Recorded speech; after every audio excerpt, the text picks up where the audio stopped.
Welcome back to a new episode of Podcast on the Brink. It's Wednesday, March 20th. The transfer portal has now been open for a little bit more than 48 hours. And to help us talk about a variety of things on this week's show, my dad, Rick Bozich of WDRB and WDRB.com in Louisville is here. Welcome back to the show. Welcome back. Good to join you, Mr. Bozich.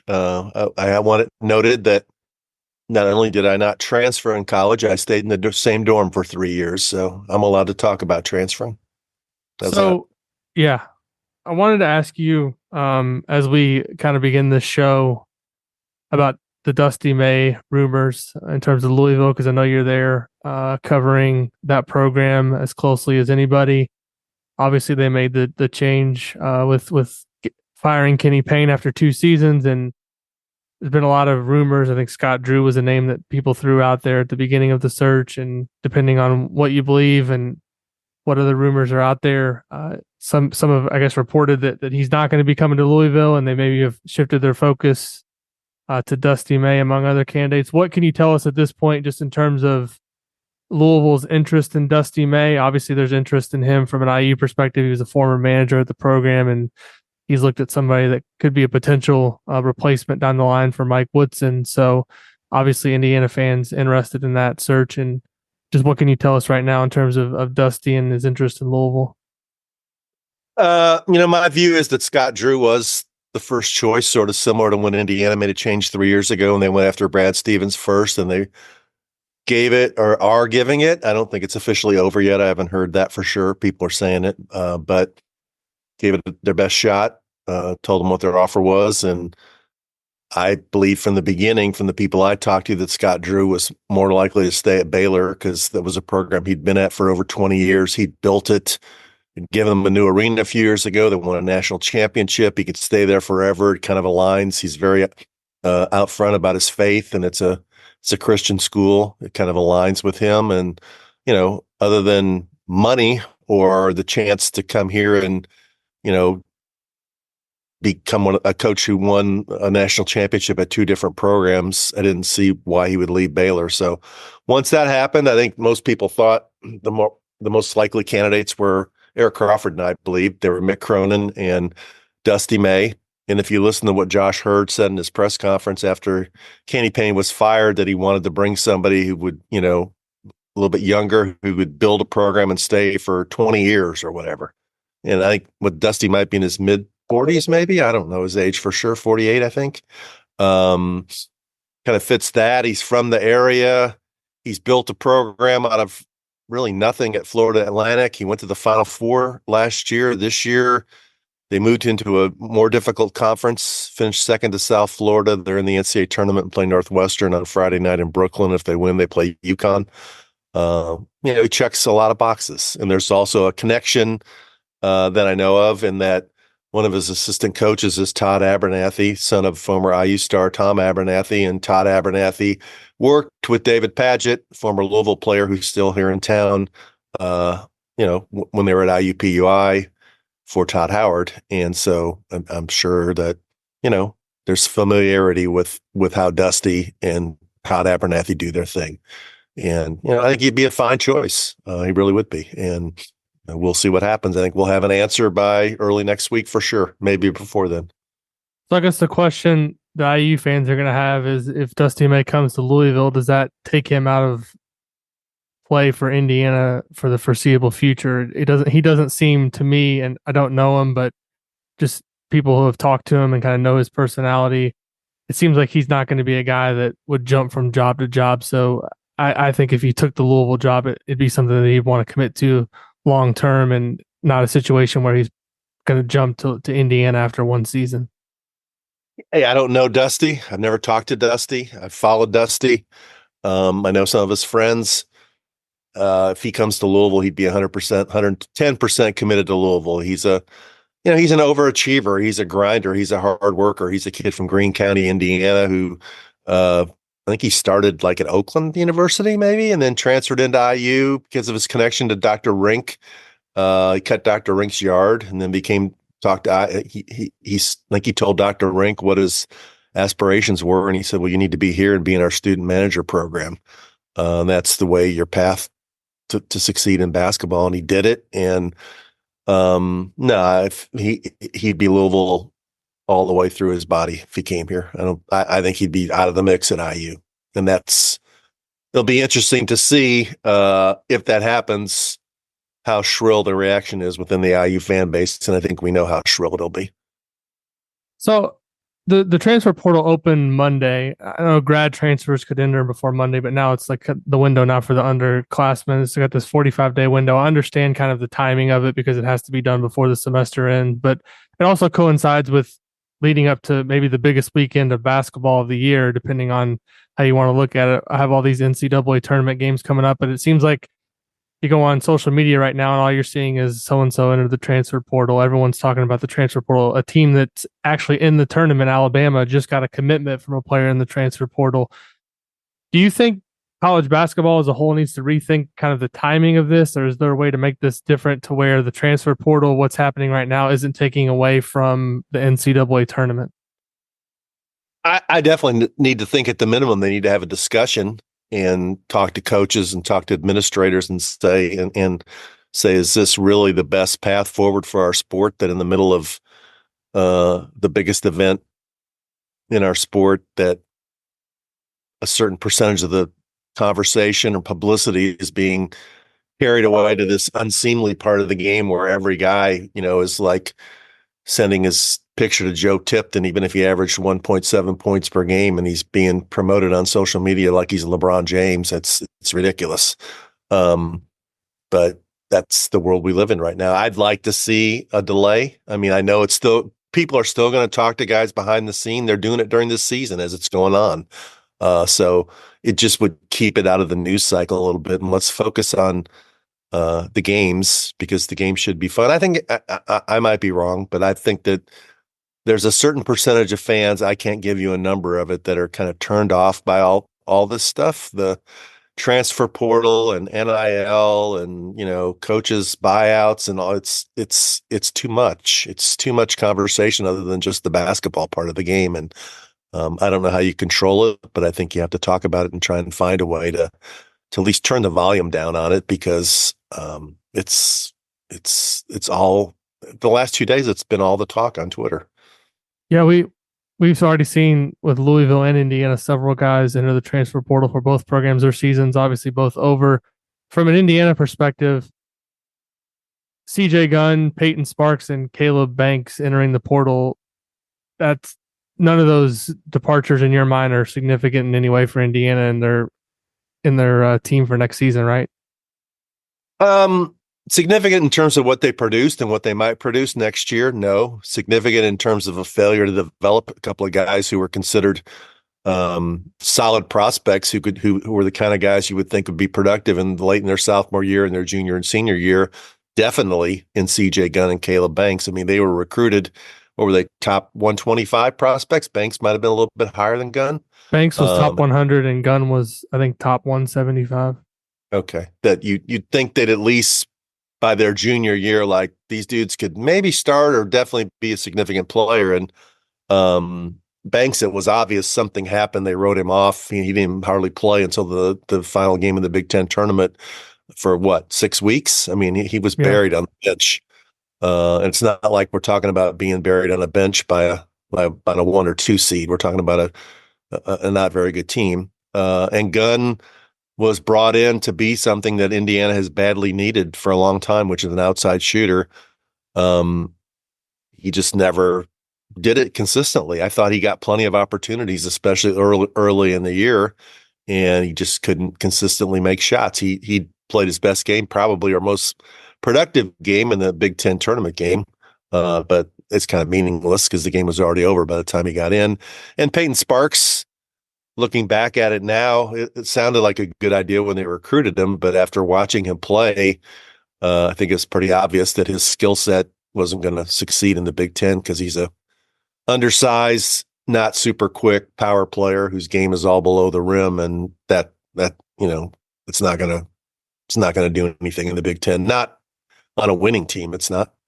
Right. That kind of gives I think some fans pause when they see numbers from guys in mid-major, low-major level right now that are going in the portal, and they say, "Well, Peyton Sparks was an all-MAC guy, and he, I think, averaged like something like 13 and 9. He came to Indiana and didn't have any role at all. So, how does it translate?" But then you also have examples like a Dalton Connect, who was from a lower level and comes up to the mid to the high major level and is a first-team All-American. That's where having a coaching staff and people looking at the portal and being able to break down film and numbers and figuring out how guys translate and fit into spots really comes into play.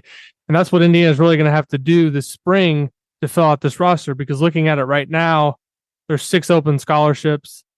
I don't think after the criticism that Mike Woodson took this season going into the year with an open scholarship, you want to leave very many of those open at all going into next year. And also the fact that Khalil Ware could still go pro, that could make up 7. And we don't know. We still don't know. Could other guys enter the portal? The only 2 that have said they're coming back for sure next season are Anthony Leal and Trey Galloway. This is kind of a loaded question, but as Indiana starts to sift through these names, and we're all trying to keep up with who they've contacted in the portal, I think right now it's very early and there's a lot to play out, because I think early next week, after we're down to Sweet 16, all these programs that lose this weekend, there's going to be guys from those teams going in the portal, and that's going to be like the big wave of guys that people might actually want, because those are from winning programs, winning teams, can help you win. What does Indiana have to do, not only in terms of roster retention, but in terms of roster building in the portal, to give themselves a chance to be a better team next season? Because looking at it right now on paper, it seems like a pretty tall task in order for them to achieve that. Yeah, I think the first thing they need to do is have an honest and thorough conversation with all the guys on their team and say, as best you can, are you or are you not going to be back next year? And I would think that for everybody except for Mackenzie Mbako, it should be a question that they'd be able to answer. I mean, Leal and Galloway already have said they would. I would think Newton would, since he didn't play and he's been around. I would think Cupps would. I would think so. That's what, 4? Yeah, then Renew and Mbako are the other 2. Renew, I would think would. He seemed like he indicated he would after the Minnesota game. He's not a guy who's going to go to the NBA after this year. It's just a matter of whether he wants to stay at Indiana. Where I would think would go pro. He's pretty much in first round pick in every mock draft.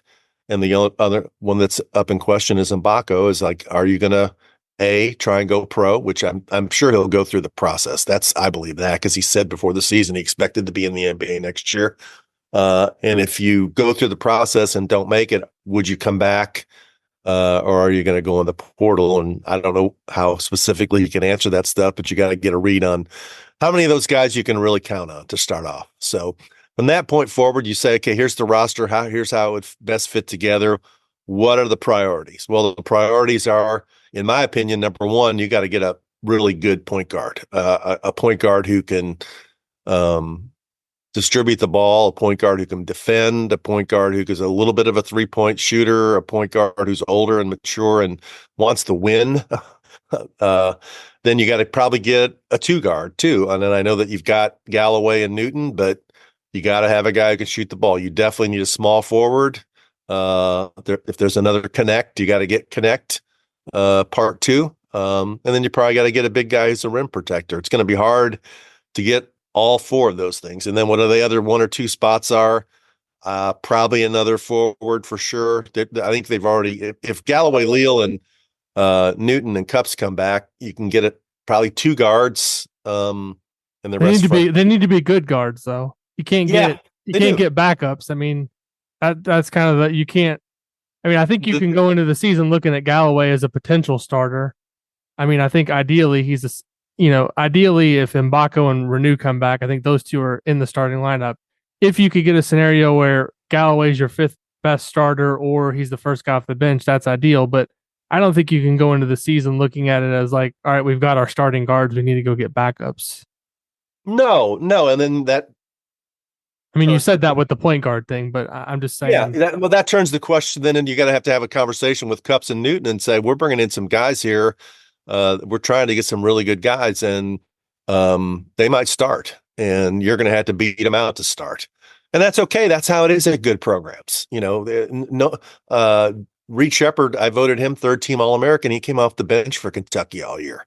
DJ Wagner sat during a lot of the period this year at Kentucky because when he wasn't hurt, he wasn't playing well. They went with Dillingham and Shepard. I mean, you have good competition on good teams.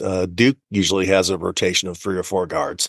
That's how you have a good team. You have a lot of guys who have to fight to keep and earn their playing time. But you got to make sure you have guys on your team that are down with that. They're not going to say, "Oh, what's this? How come I'm not starting? I'm not very happy about this." I don't know those guys. I don't know what their mindset is, but they really have to have an intelligent approach of like, these are the guys that we want. These are our priorities. We're going to go after them. And if we don't get them, this is the next choice because, let's be honest, they're not going to get all the guys they want. They whiffed to an unbelievably high degree in high school recruiting. I mean, they really are cups other than the decommitment of Mbako. They haven't gotten a recruit that's stayed now for 2 years. I mean, that's one of the top 5 alarms that's going off in the background as they move off to next season. Like, why do these guys not want to come play at Indiana? They swung for the fences with, the point guard from New York and McNeely and Queen, and they went 0-4. And I don't know whether they were scratched or they backed off some of these other guys like Mustaf or Betsy or whoever, but they didn't get any of them. And that's why they're in the position they're in. I mean, if you talk about all the reasons that there's anger in the air, that not having any recruits for next year after this season is got to be in the top 3 reasons on the list. Yeah, the other thing we I guess haven't accounted for is there could be a high school recruit or 2 that shake loose this spring. I mean, the last 3 springs, they got Tamar Bates, Malik Renew, and Mackenzie Mbako. So it's happened 3 years in a row. I guess it could happen again. I want to talk a little bit more about the recruiting. But that's a terrible. That's a terrible plan. It's a terrible way to do business. I mean, right. There's 2 or 3 options out there. Okay, we'll take you because we're desperate. We don't have anybody. I mean, right. Good programs aren't doing that. Houston's not doing that. Purdue's not doing that. Connecticut's not doing that. I mean, no, that's fair. That's a bad way to do business. Right. I just want to ask you a little bit about just the recruiting approach in general. Going back, you were there last spring when Mike Woodson was at Huber's, and he was talking about. Someone asked him a question about recruiting, and I'm not quoting him directly. I'm just paraphrasing. He talked about telling his assistant coaches he wanted a seat at the big table and going head to head with all these top schools. And so, to me, it seemed like for the 2024 class, his idea was like, we're going to swing for the fences, like what he did in terms of going for all these top rated guys. Doesn't seem like they targeted any guys that were like development 2 or 3 year guys. Like you could maybe play a little bit as a freshman and come in, kind of what CJ Gunn and Caleb Banks were supposed to be. They didn't go for any of those guys. And that's why they're in the situation that they are now. In hindsight, was it a mistake to kind of do that in terms of we're only going to go again for these 5-star recruits? Should they have been more focused on maybe a guy that's ranked 100 that could maybe come in and help them a little bit next season and have for the long-term future? Or is where Mike Woodson is at in his tenure, is he of the belief that he has to just get impact guys that can help him win now? He doesn't have time to make it, a long-term thing. Yeah. I think they need to cast a bigger net and be more comfortable with some of the guys, be really confident and be self-assured in your scouting and say, I think this guy's a little bit undervalued. The competition to get him might not be as fierce. And if we get in there early and establish a relationship and really work at it, we can get that guy. I think it's noble to say we deserve a seat at the table, but it's very risky because those other schools have a lot to offer in terms of success and putting guys in the NBA and NIL, and just because you are Indiana and you coached in the NBA, that's not going to persuade people. It didn't persuade these guys, and one even changed his mind after he committed. So you have to know that your success rate when you're going against Kansas, North Carolina, Duke, and Kentucky and those schools is going to be a lot less if you go down a little bit and you're not recruiting against quite the same schools.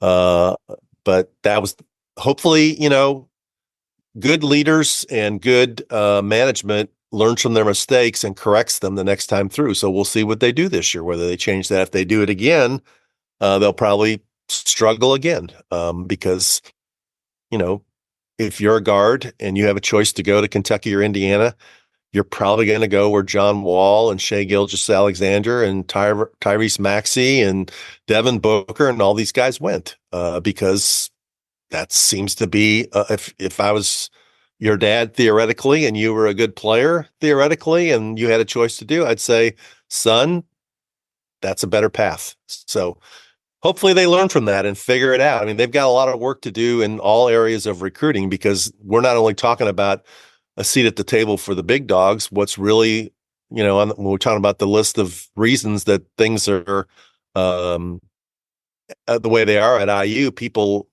it's a very savvy fan base. Even the ones that need to chill, I mean, they're very savvy.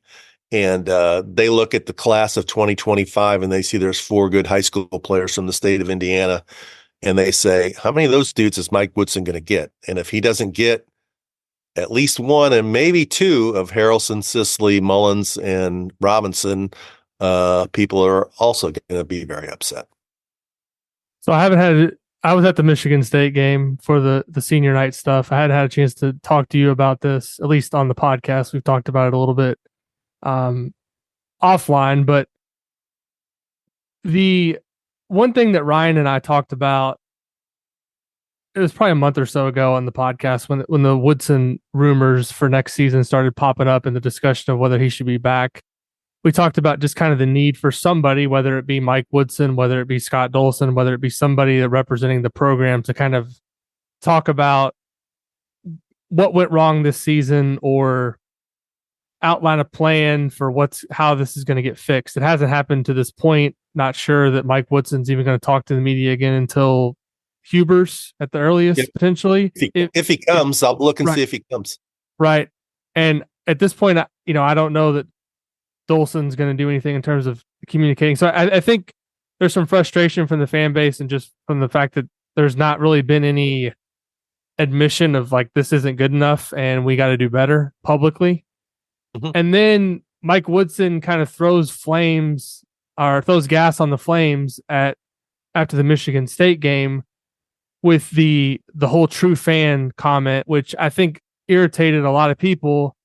And I just wanted to kind of get your reaction to that in terms of what you thought about those comments and him saying that, and also just the lack maybe of, I don't want to say accountability, but the lack of explanation from Woodson or somebody else with IU in terms of explaining like where things are going, because a lot of people right now, because and I don't think just saying something's going to obviously change anything. You actually have to do something and get results. But I think the lack of information, the lack of communication from the program in terms of what went wrong and what they're doing to fix it, that void is being filled by people saying, well, Woodson's a lame duck for next season. Things are going to go bad. He's going to be gone after next season. And I just think the communication's been pretty poor. And I don't think that kind of the stance that Woodson's taken publicly in terms of saying, I don't have to talk about my job, I don't have to talk about recruiting and talking about true fans, that's not helping him at all. It's poor leadership. I mean, he comes across as like indignant or above the fray. And, he played for Bob Knight. Bob Knight could get away with that because Bob Knight went to the Final Four in his second season. Bob Knight would have won a national championship in his 4th season until Scott May broke his arm. He did win a national championship with an unbeaten team in his 5th season. And from that point forward, he could act that way and did. Mike Woodson hasn't done any of that. His teams have gotten worse. And for him to act like he's not going to be questioned in today's world where everybody is questioned. I mean, check on Twitter last night. Tony Bennett won a national championship a few years ago. He's getting obliterated today on Twitter from the way Virginia played. So that's just part of it. And to say that I don't have to answer that stuff or I don't have to talk about it, well, you don't, but everybody else will. And whenever there's a vacuum, other people will fill the vacuum. And what they're talking about is what you did this year wasn't very good, and you made it worse by not admitting it wasn't very good. And you made it even worse than that by driving a wedge in the fan base of saying either you're with Mike Woodson or you're against Mike Woodson. Well, whether he wants to admit it or understand it or not, by doing that, a lot of people decided, you know what, I'm against Mike Woodson because I don't like what he said. And I don't like that he's not accountable, and I don't like the direction of the program. And just to say I'm not going to talk about that isn't going to make it go away. It made it worse. And it's not just media members talking about it. It's definitely fans talking about it. It's players talking about it. Former IU players talking about it. It's legit. He can pretend like it isn't, but it is legit. And, rightly or wrongly, when next season starts, when the college basketball websites and the yearbooks crank up, they always start the season with a hot seat list. And I will bet $1 million Mike Woodson's on every hot seat list when next season begins. So, with all that said, did you think the big picture it was justifiable for Indiana to give him this fourth season, kind of based on just the fact that he made the tournament the first 2 years, or should there have been a broader discussion just in terms about the direction of the program and where things are right now? I think a change should have been made, because I think when you look at the landscape and what the odds are of him turning it around and getting it going in the fourth and fifth year towards the kind of results that he promised when he came, which is win Big Ten championships and contend for national championships, it's highly unlikely. I don't think you can rebuild a roster for next season and do that. Maybe you can. Maybe he'll prove us wrong. And then you're into year 4 and you only have 2 years left on your contract, and it gets harder to recruit because people say, well, they haven't extended him and whatever. And I don't think there'll be any appetite to extend him after next year. So I think in many ways, you're better off in, confronting the situation honestly right now and saying, you did a great job. We appreciate you. You're an IU legend. You can be around the program forever, but we're going a different direction. Obviously, I think there might have been a small amount of discussion like that, but from what we all have heard or believe, that it didn't go very far. And from the way Woodson reacted to it, it almost comes across as he knew that there were some people that wanted to make a change, and that made he was incredulous that could even be discussed. And, he needs to understand that that's the way it is, not only in Indiana, but a lot of other places right now. If you're not getting it done and you're going backwards in year 3 and not even make the tournament, and until that last winning streak, they were on track to have a losing season. So I don't know. I think he's misguided. If he doesn't really understand what's really out there, what people are thinking and saying, then somebody needs to sit down and tell him, listen, as your friend, you need to look at this honestly and say, a lot of people aren't very happy about this, and you made it worse by what you did, and you got a lot of work to do to get people back on your side. And whether you got, some boosters who are really in your corner, who are going to prop up your NIL to help you get players, that might help. But in terms of the ground game, I mean, he's got a lot of people who are like shaking their head like, no, I don't think so. Last thing before we wrap up, NCAA tournament tips off Thursday. I mean, obviously we had the first 4 games on Tuesday night. You mentioned Virginia. They were awful. But the tournament actually gets started on Thursday. I think from a Big Ten perspective, all eyes are going to be on Purdue and maybe to some extent Illinois because of how well Illinois played in the Big Ten tournament. I really thought, talk about the coaching job that Matt Painter did this year and Fred Hoiberg. They split Big Ten Coach of the Year. Talk about it all you want, but what Brad Underwood did at Illinois this season, I thought was just as impressive as what those two guys did, and they've got it rolling going into the tournament. But I just wanted to ask you, about Purdue and what your expectations are for them going into the tournament, because in many ways it feels like if they don't make the Final Four, this is a failed season for them after what happened last year and winning back-to-back Big Ten championships, regular season outright.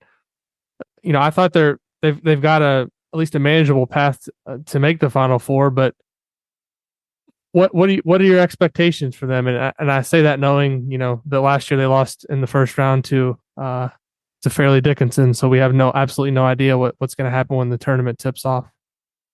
Yeah. I think I picked Creighton to win that regional, not because I respect Matt Painter. I think he does a tremendous job. I love that he has a plan that goes against the grain and the way a lot of other people do it, and he executes the plan and sticks to it and wins. And I believe if he keeps doing that and keep winning Big Ten titles and getting high seeds, eventually he'll knock down the door and get there. Will it be this year? It certainly could be. They're good enough. I don't think they're good enough to win a national championship because I still think the kind of team that wins a national championship has one or two guys on their team who, with the ball in their hands, are NBA type players. You got to have those kinds of guys who can really go make a play when it matters or really make a defensive stop. And other than Edey, I don't think they have any NBA guys on that team. I think they do have to get to the Final Four. People consider it a big disappointment that you have back-to-back National Player of the Year and in Zach Edey and back-to-back Big Ten champions and one seeds and don't get to the Final Four in consecutive years. People will look at that as a disappointment, fairly or unfairly. But I think looking at the teams I've seen, UConn seems to be clearly the best team. And I don't say that just because, the other teams lost in their conference tournaments and UConn didn't. Just look at their dudes. They got guards who can attack you in Newton. They got Spencer who can make threes. They got Caravan who can make threes or go inside. They got Klingon. They've got, a bunch of other guys. They're really good on defense. They're number one offensive efficiency. Hurley is a maniac as a coach who's not let any complacency seep into that team. He was talking about, we accomplished this and we accomplished this. We haven't accomplished the next thing we want to do, which is back-to-back national championships. And I think he's really driven to do that and as a good coach. The only problem I see with UConn is I thought the East Regional is pretty tough. You got Iowa State as the 2 seed, and I think Auburn deserved better than our 4 seed. You look in the metrics, I think they're 4 in KenPom. They're top 12 or 13 in offensive and defensive efficiency. They've won 27 games and 26 of them have been by double figures. I mean, that's significant. I mean, I saw them play Indiana and I thought they're really good. They beat Indiana didn't they outscore them by 40 points after Indiana was ahead by 10? I'm pretty sure they did. Yep. So, I'd say I'm picking UConn to win. I got the Final Four that I picked was UConn, Arizona, Houston, and Creighton. So we'll see. Last year I didn't get any of them right, so I wouldn't count on what I say. Well, thanks for joining us on this episode of Podcast on the Brink. We'll look forward to your coverage of the Louisville coaching search. We'll see where that ends up. Could be a familiar name to Indiana fans. Dusty May. Well, I think we'll know early next week, depending on what Florida Atlantic does in the tournament. And obviously, if they do win their first game against Northwestern, they'd have to play UConn. So if they're going to make another run, they're going to have to get to the defending national champion to do that. If Dusty May beats Northwestern and UConn, he might be on the coaching list to be the coach of the Lakers. Yeah. Could be. Well, thanks everybody as always for listening to Podcast on the Brink. If you enjoy the show, please leave us a rating and a review on Apple Podcasts. Leave us a rating on Spotify, and we'll be back next week with another episode of Podcast on the Brink.